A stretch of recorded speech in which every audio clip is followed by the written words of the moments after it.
We had a great question from Arsenic Vale regarding the combative patient and who the source was and where this all kind of came to be and why this term is so important.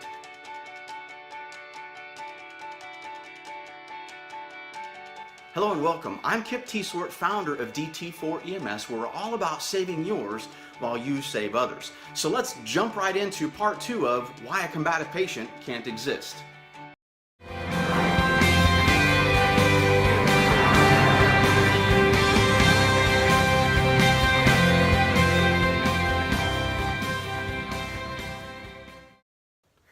Have you yourself ever dealt with someone on the job who you believed was trying to hurt you?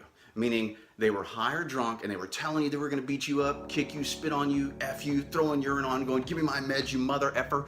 If you've had that kind of a person, is that person different than someone who, say, is hypoxic, hypovolemic, septic, their ammonia levels off, they're a TBI that you know is a TBI, that person who their movements didn't seem purposeful if they scratched you or pushed you away?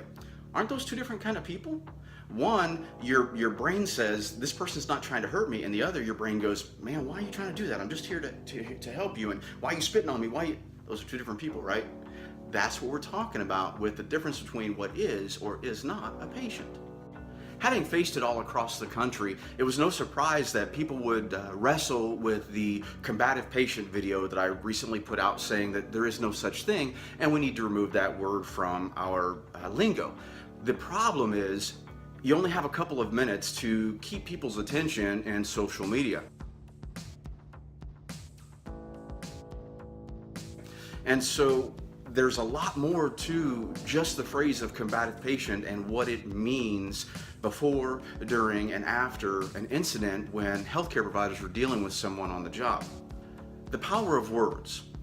All you have to do is research just a little bit on psychology and we understand that there is a power in phrases or a power in words.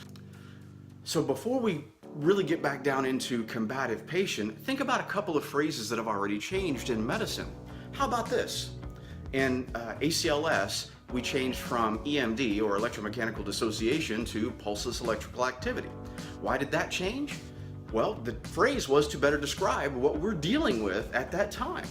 What about the phrase vehicle accident?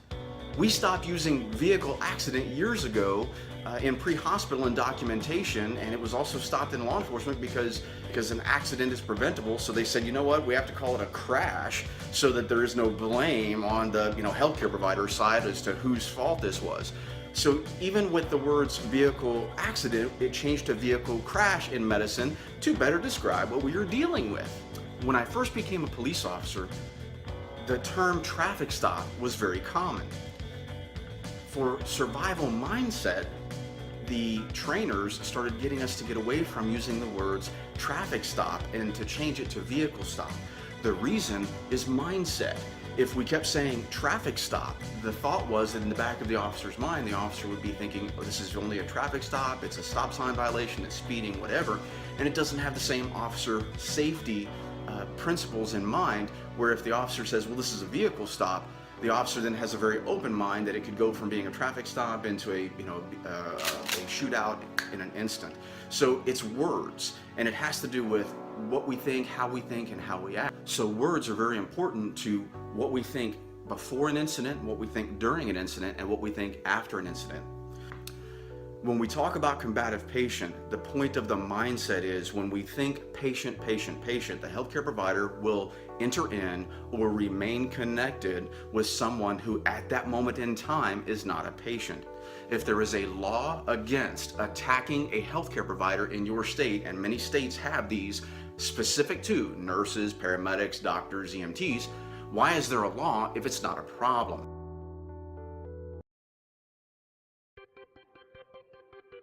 The issue is culture. It has nothing to do with what's right versus wrong. It is the cultural belief of what is or what isn't a patient that has led to this problem. The vicious cycle that we describe in our EVE courses of how the vicious cycle of violence in medicine plays out, everything from the initial attack, and when it moves from the initial attack to the failing to report it to administration, failing to report it to the police, the belief that it's part of the job, the fear of ridicule by peers or the ridiculing by peers, and then the lack of prosecution all makes this big vicious cycle, and it all boils back down to combative patient. And I realized that in a short video, it is very difficult for people to grasp this, especially when it's culture. So that's some real intellectual property you've got there, Kip. Where in the world did you come up with that there is no such thing as combative patient? Short answer, tons and tons of research, interviewing probably more people than any other person on the planet, and I started finding more and more people whose stories were way worse than my ambulance carjacking. So while I was originally teaching how to defend yourself and use not only just the physical force but tools around you and then options, and showing how I was using police style skills to hold on to a combative patient, to give them my version of healthcare, when I started to realize, oh my goodness, it's still happening. What are we going to do to fix this? And there is a real issue, and what is the problem? If I or any of our instructors present to a classroom of EMT or paramedic or nursing students, those that have not been indoctrinated into the culture yet, our message is very simple to them. They think, man, shucks, I'm just coming from working at the convenience store and nobody was allowed to punch me or slap me there without me calling the police or pressing charges or defending myself. It's no different than anything else. When you really take the time to see it and it gets revealed to you, your brain goes, how did I not see this the whole time?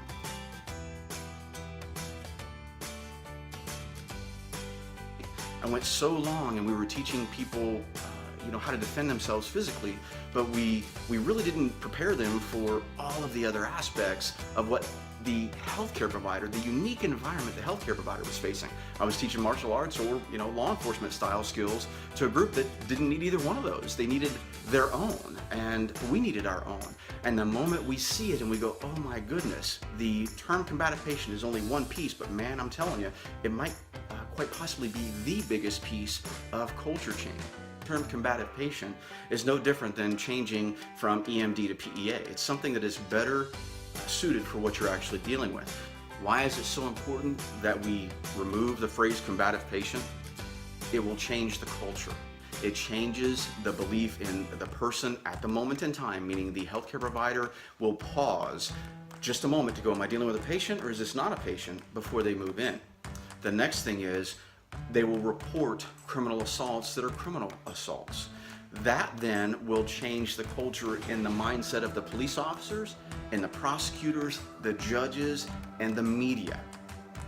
When we change that mindset of all of those, it will actually make this job safer for those that follow us into emergency medicine in the future. So if you believe in our message and what we're trying to do here at DT4EMS, which is saving yours while you save others, please subscribe, share our videos, let others know we exist, and until next time, I'll see you soon.